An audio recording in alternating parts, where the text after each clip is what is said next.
Carlos levanta a mão contra mim pela primeira vez em 20 anos de casamento. O tapa ecoa pela cozinha da nossa casa em Copacabana como um trovão seco. Meu rosto arde, minha bochecha queima, mas eu não choro.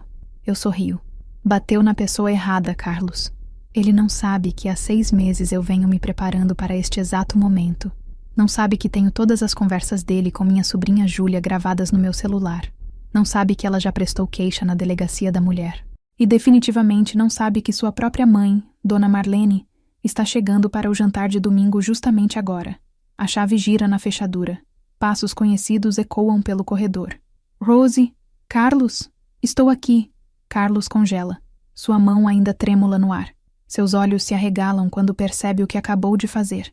20 anos fingindo ser o genro perfeito para a família, o marido dedicado, o homem de bem. Tudo desmorona em 1 segundo. Mãe, não, ele sussurra. Mas é tarde demais. Dona Marlene entra na cozinha segurando uma travessa de brigadeiros caseiros. Aos 74 anos, ela tem a pose elegante de quem foi professora primária por 40 anos. Seus olhos azuis percorrem a cena. Eu com a mão no rosto. Carlos com a expressão de quem foi pego com a mão no pote. O silêncio é pesado como o ar de dezembro no Rio. O que aconteceu aqui? A voz dela corta o ambiente como uma navalha. Carlos tenta sorrir, mas é patético. Mãe, é só um mal-entendido. Mal-entendido? Dona Marlene coloca a travessa sobre a bancada com força. O barulho ressoa. Carlos Eduardo da Silva. Você bateu na sua esposa? O nome completo. Quando ela usa o nome completo, é porque a coisa ficou séria. Não foi nada, Dona Marlene. Eu intervenho. Mas minha voz sai mais firme do que esperava. Foi só uma discussão que saiu de controle. Mas ela não é boba. Vê a marca vermelha no meu rosto. Vê o jeito como Carlos não consegue me olhar nos olhos. Vê a tensão que corta o ar como um facão. Meu filho, ela diz. E sua voz treme de decepção. Eu não te criei para bater em mulher. Mãe, você não entende a situação. Entendo sim. Dona Marlene pega o telefone da bolsa. Entendo que meu filho levantou a mão para a esposa dele. E isso não vai acontecer mais. Carlos empalidece. Mãe, o que você está fazendo? Meu filho não vai mais te bater. Ela diz olhando para mim, mas discando um número que conheço de cor. A ligação completa. Carlos se desespera. Alô? Polícia Militar? Preciso reportar um caso de violência doméstica. O mundo para. Carlos tenta tirar o telefone da mão da mãe, mas ela se esquiva com uma agilidade impressionante para os 74 anos. Mãe, para! Você não sabe o que está fazendo. Sei exatamente o que estou fazendo, Carlos. Estou fazendo o que deveria ter feito há muito tempo. E neste momento, olhando para o desespero no rosto do meu marido, eu percebo que Dona Marlene acabou de entregar de bandeja a oportunidade que eu vinha arquitetando há meses. A polícia vem vindo. As provas estão no meu celular. E Carlos não faz ideia da tempestade que está prestes a desabar sobre a cabeça dele. Há 6 meses, quando descobri as mensagens que ele mandava para Júlia, minha sobrinha de 17 anos, eu poderia ter explodido, gritado, quebrado tudo. Mas não fiz isso. Fiz algo muito pior para ele. Eu me preparei. Enquanto Carlos tenta convencer a mãe a desligar o telefone, eu pego meu celular e abro a pasta que criei. Evidências. Carlos. 300 capturas de tela. 17 áudios gravados. 4 vídeos. E uma queixa registrada na 14ª DP há 1 semana. O som da sirene já ecoa lá fora. Rose. Carlos me olha com desespero. Por favor, fala para a minha mãe que isso é um mal-entendido. Fala que a gente estava só discutindo. Eu o encaro. 20 anos de casamento. 20 anos acreditando que conhecia este homem. 20 anos descobrindo, nos últimos 6 meses, que vivi com um estranho. Não posso fazer isso, Carlos. Por quê? Eu mostro a tela do meu celular. A primeira conversa dele com Júlia aparece na tela. Suas palavras nojentas, seus pedidos obscenos, suas ameaças quando ela tentou se afastar. O rosto dele vira cinza. Por quê? Eu digo. E minha voz soa mais calma do que me sinto. Desta vez quem vai se dar mal é você. A campainha toca. Dona Marlene vai atender, ainda segurando o telefone, ainda falando com o atendente da PM. Carlos me olha como se estivesse vendo um fantasma. Você sabia? Eu sei de tudo, Carlos. Absolutamente tudo. O portão se abre. Vozes masculinas ecoam pelo corredor. Passos firmes se aproximam. E Carlos finalmente entende que o jogo mudou, que a mulher submissa que ele pensava que tinha em casa morreu no dia em que descobriu o que ele estava fazendo com minha sobrinha. Esta noite, a verdade sobre 20 anos de mentiras vai explodir como um rojão de São João, e eu vou estar aqui para ver cada segundo da queda dele. Antes de continuarmos, por favor, se inscreva no canal e nos diga de onde você está nos escutando nos comentários. 6 meses atrás, numa manhã de sábado em junho, minha vida virou de cabeça para baixo por causa de uma notificação no WhatsApp. Eu estava preparando o café da manhã na nossa cozinha quando o celular do Carlos tocou em cima da bancada.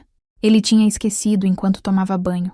A tela acendeu mostrando uma mensagem que me fez o mundo parar. Tio Carlos, por favor, para com isso. Eu já disse que não quero. Era da Júlia, minha sobrinha, filha da minha irmã Carla. Meu coração disparou. Que negócio era esse de para com isso? Carlos sempre foi próximo da família, mas aquilo soou estranho, muito estranho. Olhei em direção ao banheiro. O barulho do chuveiro ainda ecoava. Peguei o celular dele. A senha era meu aniversário. Óbvio demais, Carlos. O que eu vi quando abri a conversa com Júlia quase me fez vomitar ali mesmo, em cima da pia da cozinha. Meses de mensagens. Meses. Júlia, você está ficando uma mulher linda. Aquela roupa ficou perfeita em você. Manda mais fotos. Não conta para sua mãe que a gente conversa sobre essas coisas. Você sabe que eu sempre cuidei de você, né? Desde pequenininha. E foi descendo, ficando pior, mais nojento, mais explícito. Ele pedindo fotos, ela dizendo não. Ele insistindo, ela se afastando. Ele ameaçando contar para a família que ela estava se oferecendo para ele. Minha sobrinha, 17 anos. A menina que eu ajudei a criar depois que meu cunhado morreu num acidente de moto quando ela tinha 8 anos. Sentei no chão da cozinha segurando aquele celular como se fosse uma bomba prestes a explodir. 20 anos de casamento. 20 anos achando que conhecia o homem com quem dividia a cama. O chuveiro parou. Rapidamente fotografei as conversas com meu celular. Dezenas de prints. Não podia perder nada. Coloquei o telefone dele de volta no lugar e fingi que estava mexendo no fogão quando ele saiu do banheiro.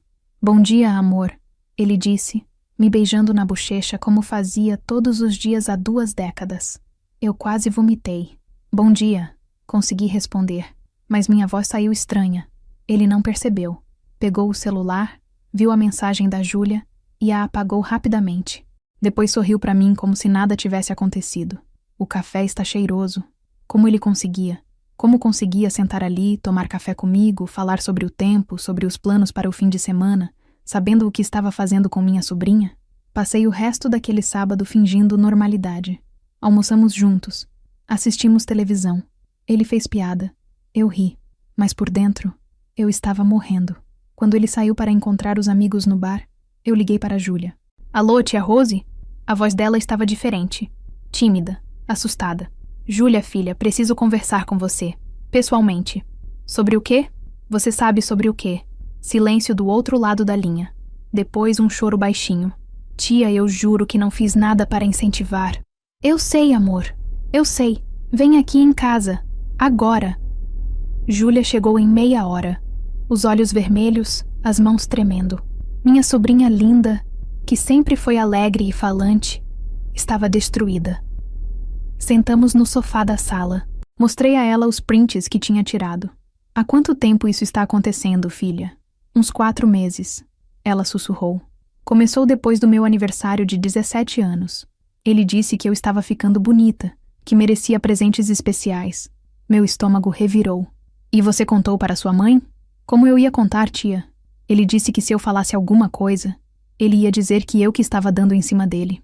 Que ninguém ia acreditar em mim porque ele é casado, respeitado, e eu sou só uma adolescente. A manipulação clássica. O filho da puta sabia exatamente o que estava fazendo. Júlia, olha para mim. Segurei as mãos dela. Você não fez nada errado. Nada. Você é a vítima aqui. Mas e se ele conta aquelas mentiras? E se ninguém acredita em mim? Vão acreditar porque eu tenho as provas. E porque eu vou estar do seu lado. Passamos 3 horas conversando. Júlia me contou tudo. Como começou com elogios inocentes. Como evoluiu para pedidos de fotos. Como ele conseguiu o número pessoal dela dizendo que queria cuidar melhor da sobrinha da esposa. Como ela se sentiu suja, culpada, aterrorizada. Quando Carlos chegou em casa naquela noite, eu já tinha um plano. Como foi com os meninos? Perguntei, servindo o jantar como sempre fazia. Bem, o Marcelo contou uma piada hilária sobre... Ele falou por 20 minutos sobre bobagens. Eu ouvi cada palavra fingindo interesse. Mas na minha cabeça, eu estava calculando cada passo do que ia fazer. Não ia explodir, não ia gritar, não ia dar a ele a chance de me fazer passar por louca, histérica, ciumenta. Ia reunir evidências, ia fazer tudo certinho, legal, definitivo. Na segunda-feira, liguei para uma advogada especializada em violência sexual, doutora Fernanda Ribeiro, que uma amiga tinha me indicado anos atrás. Rose, o que você me descreveu é crime. Assédio sexual de menor, aliciamento, constrangimento. Seu marido pode pegar de 2 a 8 anos de prisão. O que eu faço? Primeiro, preserve todas as evidências. Segundo, convença sua sobrinha a fazer um boletim de ocorrência. Terceiro, se ele tiver mais conversas comprometedoras no celular, documente tudo. E se ele desconfiar, não deixe ele desconfiar. Continue normal até termos tudo organizado. Assim começaram os 6 meses mais difíceis da minha vida. 6 meses fingindo que estava tudo bem, fazendo jantar para ele, dormindo na mesma cama, ouvindo ele reclamar do trabalho, dos políticos, do trânsito do Rio. Enquanto isso, eu virava detetive. Consegui acesso ao celular dele outras 3 vezes. Descobri que Júlia não era a única. Tinha mensagens para outras meninas jovens da família, amigas dela, colegas de escola. Meu marido era um predador. Gravei conversas dele no telefone. Instalei um aplicativo no celular que registrava todas as mensagens. Anotei horários, lugares, pessoas. Júlia fez o boletim de ocorrência numa quinta-feira de setembro. Eu fui com ela. Vimos ela chorar na frente da delegada. Vimos ela reviver cada momento nojento. Mas também vimos a delegada, doutora Marina Santos, nos assegurar que o caso ia para frente. Com essas evidências, vocês têm um caso sólido. Mas eu preciso que vocês entendam. Isso vai virar um inferno antes de ficar melhor. Ele vai negar tudo. Vai tentar inverter a situação. Vai dizer que vocês estão mentindo. Estamos preparadas, eu disse. E estávamos. Ou pelo menos eu achava que estávamos. O que eu não esperava era que Carlos descobrisse a queixa através de um conhecido que trabalhava na delegacia. Que ele chegasse em casa naquela noite de domingo sabendo que estava encurralado. Que ele fosse idiota o suficiente para me bater na frente da própria mãe. Dona Marlene me deu de bandeja a oportunidade perfeita. A polícia chegando, flagrante de agressão, testemunha ocular. Carlos cavou a própria cova. E eu tinha a pá na mão. Agora, ouvindo os policiais subindo as escadas do nosso prédio, eu só pensava numa coisa. Júlia ia ter justiça. E eu ia me certificar disso. Polícia Militar, abram a porta. A voz ecoa pelo apartamento como um martelo batendo na parede. Carlos está branco como o açúcar que derramou na bancada quando a mãe ligou para a polícia. Mãe, pelo amor de Deus, fala que foi engano. Ele tenta pegar o telefone das mãos de Dona Marlene, mas ela se afasta. Não foi engano nenhum, Carlos, e você sabe disso. 2 policiais militares entram na cozinha, Cabo Rodrigues e Soldado Fernandes, segundo as identificações nos uniformes. Eles têm aquela postura profissional de quem já viu muito domingo de violência doméstica no Rio de Janeiro. Boa noite.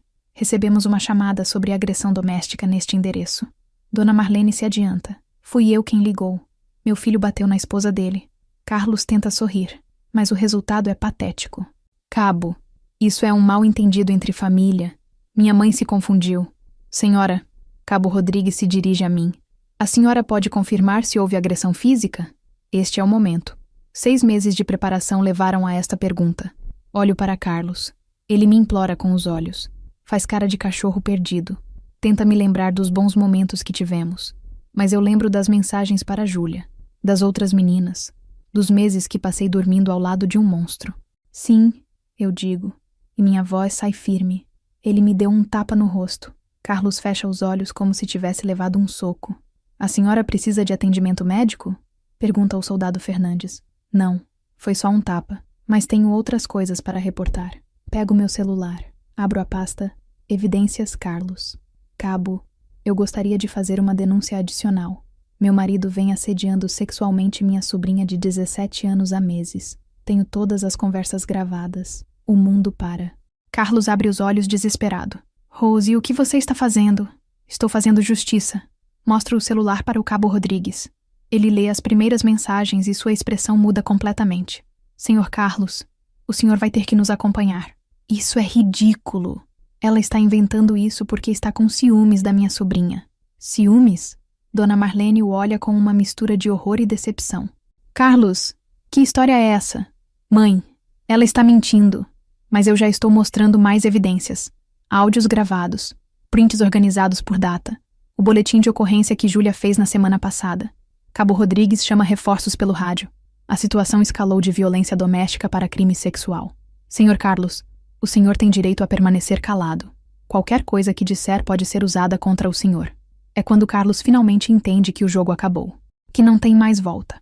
Que 20 anos de casamento, de reputação, de vida construída estão indo pelo ralo. E ele faz a única coisa que sabe fazer quando encurralado. Explode. Você é uma vagabunda. 20 anos de casamento jogados fora por causa de uma adolescente mentirosa. O grito ecoa pelo apartamento. Dona Marlene recua, assustada. Os policiais imediatamente se posicionam entre mim e Carlos. Senhor, se acalme ou vamos ter que contê-lo. Mas Carlos perdeu completamente o controle. Você não sabe de nada, Rose. Nada. Você é uma mulher fria, sem graça, que não me dá atenção há anos. Carlos! Dona Marlene grita. Para com isso. E a senhora? Ele aponta para a mãe. A senhora que criou essa situação. Se não tivesse ligado para a polícia, isso seria resolvido em família. Família? Dona Marlene parece que vai desmaiar. Que família, Carlos? Você está assediando uma menina. Ela que estava dando em cima de mim. O silêncio que segue é ensurdecedor. Até mesmo Carlos percebe que foi longe demais. Que acabou de admitir o crime na frente de 2 policiais. Cabo Rodrigues não perde tempo. Senhor Carlos Eduardo da Silva, o senhor está preso em flagrante por violência doméstica e confessou crime de assédio sexual contra menor. Vire-se e coloque as mãos nas costas. A algema faz um barulho metálico quando fecha no pulso de Carlos. Ele ainda tenta argumentar. Vocês não entendem. Ela me provocou. Uma adolescente de 17 anos não tem malícia para essas coisas. Cada palavra que sai da boca dele é uma pá de cal na própria cova. Senhor, recomendo que pare de falar, diz Soldado Fernandes. O senhor já confessou crimes suficientes por uma noite. É quando bate a porta do apartamento. Vozes conhecidas ecoam pelo corredor. Tia Rose, onde vocês estão? É Júlia, com minha irmã Carla. Meu coração aperta. Como elas souberam? Tia, a vizinha ligou dizendo que tinha polícia aqui. Júlia para na porta da cozinha e vê Carlos algemado. Seus olhos se enchem de lágrimas, mas não de tristeza, de alívio.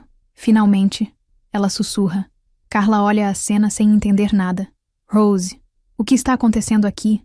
Então eu conto, na frente de todos, na frente de Carlos algemado, que tenta negar, interromper, mentir. Conto sobre as mensagens, sobre os meses de assédio, sobre como descobri tudo. Carla vai ficando verde conforme a história avança. Minha filha, minha menina. Não acreditem nelas, Carlos grita. Elas estão inventando isso. É uma conspiração, mas ninguém mais está ouvindo. Dona Marlene está sentada numa cadeira, com a cabeça nas mãos, murmurando, meu Deus, repetidamente. Carla abraça Júlia, que finalmente desaba em lágrimas. Filha, por que você não me contou antes? Eu estava com medo, mãe. Com medo que ninguém acreditasse em mim. Carlos está sendo levado pelos policiais quando olha para mim uma última vez. Você destruiu nossa família, Rose. Não, eu respondo. Você que destruiu. Eu só mostrei a verdade. A porta se fecha atrás dele. O apartamento fica em silêncio, exceto pelos soluços de Júlia e os murmúrios de Dona Marlene. Pego meu celular e ligo para a doutora Fernanda, minha advogada. Doutora Fernanda, é Rose. Aconteceu. Ele está preso. Como você está se sentindo? Olho ao redor. Minha sogra destruída descobrindo quem o filho realmente é. Minha irmã consolando minha sobrinha que finalmente pode chorar sem medo. O apartamento onde vivi 20 anos de mentiras. Aliviada, eu digo. Pela primeira vez em meses. Aliviada. Mas a noite ainda não terminou. O telefone toca. É um número que não reconheço. Alô, senhora Rose.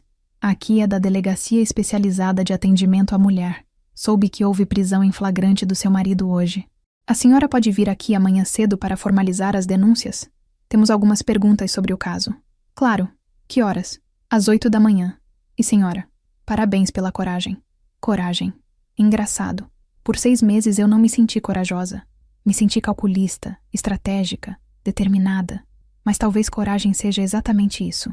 Fazer o que precisa ser feito, mesmo quando o mundo pode desabar. Olho pela janela. O Pão de Açúcar está iluminado contra o céu noturno do rio. A cidade continua, indiferente ao drama que aconteceu neste apartamento. Amanhã os jornais vão publicar mais uma estatística de violência doméstica, mais um caso de assédio sexual. Números frios em páginas que as pessoas folheiam tomando café. Mas para mim, para Júlia, para todas as mulheres que um dia se sentiram pequenas, invisíveis, sem voz, esta noite significa muito mais que estatísticas. Significa que mentiras têm prazo de validade, e o de Carlos acabou de vencer, 3 meses depois. Estou sentada no banco do Fórum da Barra da Tijuca, esperando ser chamada para depor no julgamento de Carlos. O corredor está cheio de advogados apressados, famílias nervosas e o cheiro característico de papel velho e ansiedade. Júlia está ao meu lado, segurando minha mão. Aos 17 anos, ela parece mais velha, mais forte. A terapia ajudou. A justiça também. Tia, você está nervosa? Ela pergunta. Um pouco. E você? Não mais. Hoje é o dia que a gente fecha essa história. Carla está do outro lado dela, equally tensa. Nas últimas semanas, minha irmã se culpou muito por não ter percebido o que estava acontecendo com a filha. Mas aos poucos está entendendo que o único culpado é Carlos. Dona Marlene não veio. Desde aquela noite de domingo, ela não consegue olhar na minha cara. Não por raiva, mas por vergonha. Na semana passada, ela me ligou chorando. Rose, eu não sabia. Juro por Deus que eu não sabia que meu filho era isso. Eu sei, Dona Marlene. Ninguém imaginava. Você me perdoa por ter criado um monstro? Você não criou monstro nenhum. Você criou um filho. As escolhas dele são dele, não suas. Mas ela não aceita. Vende o apartamento em Copacabana e se muda para a casa da filha em Petrópolis. Diz que não consegue mais olhar para os lugares onde Carlos cresceu. O advogado de defesa de Carlos tentou de tudo. Alegou que eu inventei as evidências, que Júlia estava mentindo para conseguir atenção, que toda a família estava conspirando contra um homem de bem. Doutora Fernanda destroçou cada um dos argumentos. As conversas eram reais. A perícia técnica confirmou. Júlia passou no teste do detector de mentiras voluntariamente. E eu tinha gravações de áudio onde Carlos admitia os fatos, pensando que estava falando em segurança. Além disso, outras vítimas apareceram. 3 adolescentes da vizinhança que Carlos também assediou. Uma delas, Amanda, de apenas 15 anos, teve coragem de falar depois que o caso veio a público. O que começou como denúncia de assédio virou investigação de pedofilia. Rose da Silva, a escrivã chama meu nome. É agora, sussurro para Júlia. Entro na sala de audiências. É menor do que esperava. Carlos está sentado na mesa da defesa, de terno azul marinho. Perdeu peso na prisão. Tem olheiras fundas e um jeito derrotado que nunca vi antes. Quando me vê, tenta sorrir. O mesmo sorriso que me conquistou há 22 anos, quando nos conhecemos numa festa junina em Santa Teresa. Não funciona mais. Senhora Rose, o juiz Dr. Antônio Machado me chama. A senhora pode contar para este tribunal como descobriu as conversas entre o réu e sua sobrinha. Conto a história toda.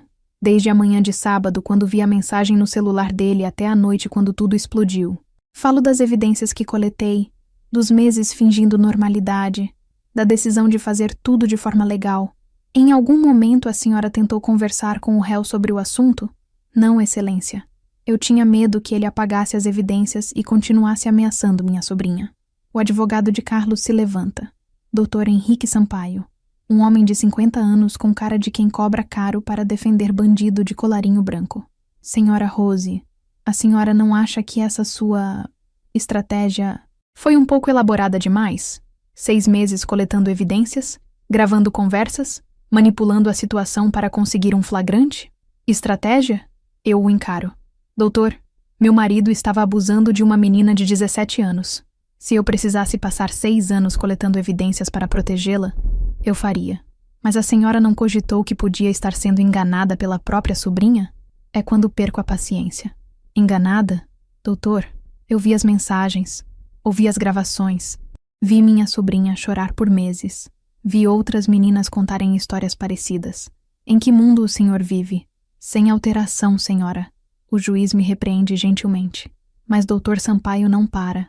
A senhora não tem ciúmes da juventude da sua sobrinha? Uma mulher de 52 anos, casada há 20 anos, vendo o marido dar atenção para uma menina bonita. Objeção! Doutora Fernanda se levanta. Excelência, a defesa está culpabilizando a vítima. Defiro. Doutor. Sampaio, mude de linha de questionamento. Mas eu já ouvi o suficiente.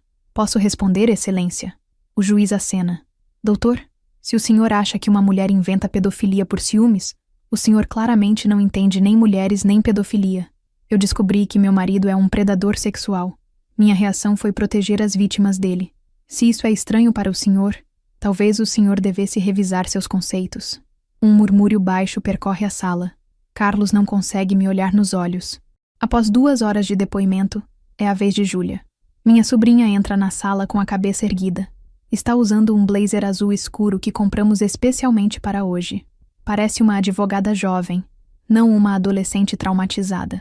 Ela conta sua versão dos fatos com uma clareza impressionante. Cada mensagem, cada ameaça, cada momento em que se sentiu pequena e indefesa.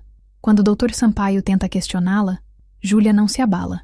Senhorita Júlia, a senhora não acha que pode ter interpretado mal as intenções do réu? Ele sempre foi próximo da família. Doutor, Júlia o interrompe. Quando um homem de 45 anos pede para uma menina de 17 mandar fotos íntimas, isso não é mal entendido. É crime. A sala fica em silêncio. E quando ele ameaça contar mentiras sobre mim se eu não obedecer, isso não é amor familiar. É chantagem. Dr. Sampaio desiste. Não tem como argumentar contra a verdade dita com tanta firmeza. Quando é a vez de Carlos falar, ele tenta uma última cartada. Excelência, eu cometi erros. Sei disso. Mas eu amo minha família. Amo minha esposa. Foi um momento de fraqueza. Momento? O promotor Dr. Rafael Nunes se levanta. Senhor Carlos, são 4 meses de conversas documentadas. Isso não é momento. É padrão de comportamento. Carlos tenta continuar, mas suas palavras soam vazias. Desculpas sem peso. Mentiras que ninguém mais acredita. Quando o juiz se retira para prolatar a sentença, eu saio para tomar ar no corredor. Júlia vem comigo. Como você se sente? Pergunto. Livre, ela responde. Pela primeira vez em meses, livre. 15 minutos depois, somos chamados de volta. Doutor. Machado lê a sentença. Pelos crimes de assédio sexual contra menor, aliciamento de menores, violência doméstica e constrangimento ilegal, condeno o réu Carlos Eduardo da Silva a 8 anos de reclusão em regime inicialmente fechado. O resto das palavras se misturam em minha cabeça. 8 anos. Carlos vai ficar 8 anos preso. Ele é levado algemado. Desta vez, não olha para trás. No estacionamento do fórum, Júlia me abraça. Tia, obrigada. Por quê? Por acreditar em mim, por me proteger, por não deixar ele escapar impune.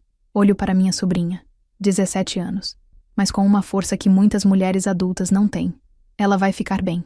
Vai crescer sabendo que tem valor, que merece respeito, que pode confiar nas pessoas certas. Carla se aproxima.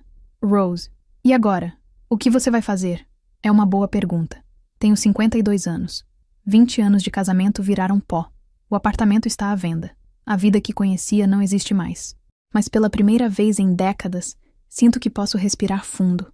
Vou recomeçar, eu digo. Vou viver a vida que escolher, não a que alguém escolheu para mim. 3 semanas depois, estou numa sala da Delegacia de Atendimento à Mulher, dando palestra para outras mulheres sobre como identificar sinais de abuso, como coletar evidências, como buscar ajuda. O mais importante, eu digo para o grupo de 15 mulheres, é entender que vocês não estão sozinhas e que mentira sempre tem prazo de validade. Uma mulher de uns 40 anos levanta a mão. Rose, você não teve medo de ficar sozinha? Tive, respondo honestamente, mas descobri que estar sozinha é muito melhor que estar mal acompanhada. Depois da palestra, uma jovem de mais ou menos a idade de Júlia se aproxima. Rose, posso conversar com você? Passamos 1 hora conversando. Ela também está sendo assediada pelo patrão. Tem medo de denunciar, de perder o emprego, de não ser acreditada. Dou meu cartão para ela. Me liga quando estiver pronta. Vamos fazer juntas. Hoje, 6 meses depois do julgamento, moro numa kitnet em Botafogo. É pequena, mas é minha. Trabalho como consultora ajudando mulheres em situação de violência doméstica. O dinheiro não é muito, mas é suficiente. Júlia está terminando o ensino médio. Quer fazer direito. Diz que quer ser como doutora Fernanda quando crescer. Carlos cumpre pena numa penitenciária em Bangu. Pelo que soube, está na ala de proteção. Pedófilos não são bem-vindos na população carcerária geral. Dona Marlene me escreve cartas às vezes, sempre pedindo desculpas, sempre dizendo que não sabia. Eu sempre respondo que não há o que perdoar. E eu? Estou aprendendo quem sou quando não preciso cuidar dos sentimentos de mais ninguém. Estou descobrindo que gosto de acordar cedo, de tomar café lendo jornal, de escolher o que assistir na TV. Estou aprendendo que solidão e liberdade às vezes são a mesma coisa. Semana passada, Júlia veio almoçar comigo. Trouxe um namorado, um menino da idade dela, respeitoso, que pergunta se ela quer mais refrigerante antes de se servir. Tia, ela disse enquanto ele lavava a louça. Obrigada por me ensinar que eu mereço ser tratada bem. Como assim? Você mostrou que mulher não precisa aceitar qualquer coisa para não ficar sozinha. Que a gente tem direito de exigir respeito. Olhei para o menino secando os pratos na minha cozinha pequena, tratando minha sobrinha como uma princesa. E pensei, valeu a pena. Cada noite em claro. Cada dia fingindo normalidade. Cada momento de medo e incerteza. Valeu a pena porque Júlia nunca vai aceitar ser diminuída por homem nenhum.